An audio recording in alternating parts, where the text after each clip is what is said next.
আগের যুগে বাবা মারা যদি জুতা দিয়েও ফিটাতো, সন্তান কখনো মাটি থেকে চোখ তুলে তাকায় নাই। আর এখন একটা থেকে দুইটা কথা হলেই সন্তান রাগ করে খাবার বন্ধ করে দিচ্ছে, ঘর থেকে বের হয়ে যাচ্ছে, আবার অতিমাত্রায় আবেগী হয়ে অনেকে সুইসাইড পর্যন্ত করে ফেলতেছে। পৃথিবী স্মরণ কাউকে রাখে না। আপনি আজকে মরে যান, খোদার কসম 1 মাস আসবে মানুষ, 2 মাস আসবে, 1 বছর পরে আপনার পুরো কবরটা উইরান হয়ে যাবে।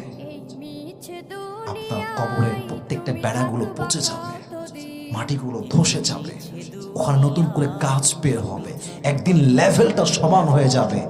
আপনার আত্মীয়রা একদিন আপনার কবরে এসে বলবে, ওই দেখ ওই দিকে তাকা, ওই যে গাছ, ওর আশেপাশে তোর বাপের কবর আছে, আশেপাশে তোর নানার কবর আছে। শেষ কখন কিরকম ভাই ভেবে দেখেন না আপনারা? কেমনে ঘুমান, কেমনে নামাজ নাই, পিনতাছে, বিড়ি টানতেছে, জুয়া খেলতেছে, ক্যারাম বোর্ড খেলতেছে। What is the meaning of this life man? কি এটা, কি জীবন? এটা কি তামাশা নাকি? এটা কোনো খবর নাই, মৃত্যুর খবর নাই, আজরাইলের খবর নাই। সারাটা দিন বিড়ি, তামাশা, সিগারেট, অপর নামে গিবত, তার নামে বদনাম। কি জীবন এটা? যে ভাই মাছটা ফ্রেশ, দেখবেন যে পচা মাছ, ভাই যে ফ্রেশ গরুর মাংস, দেখবেন যে ওটাকে একদম ইনজেকশন মেরে মেরে মেরে গরুটাকে ফুলাই দিয়েছে। কোনো সময় দেখা যায় ডাব খেতে আসেন শহরে, ডাব রাস্তার পাশে ডাব বিক্রি করতেছে, ডাব কেটে দেখবেন পানি অর্ধেক নাই, সিরিঞ্জ দিয়ে পানি বের করে ফেলছে। কোন যুগে আসে এটা? আমাদের শহর ভাই, আমাদের শহর, যেখানে আমরা সবাই দাড়ি টুপি নিয়ে ঘুরে বেড়াই।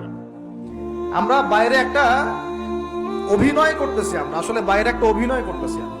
যাদের মা নাই তারা জানে মা না থাকার কি জ্বালা, যাদের বাবা নাই তারা জানে বাবা না থাকার কি জ্বালা। এখন ঘরে ঝগড়া করেন, এখন ভাল লাগে না আব্বা আম্মারে, এখন আব্বা এই ভুল ধরে, আম্মা এইটা বলে, এখন অনেক অসহ্য লাগে। যেদিন চলে যাবে ওই দিন বুঝতে পারবেন মাথার উপর থেকে ছাতাটা নাই হয়ে গেছে, বটবৃক্ষটা চলে গিয়েছে, আর উপদেশ দেওয়ার মতো কেউ নাই, কাছে আগলে রাখার মতো কেউ নাই।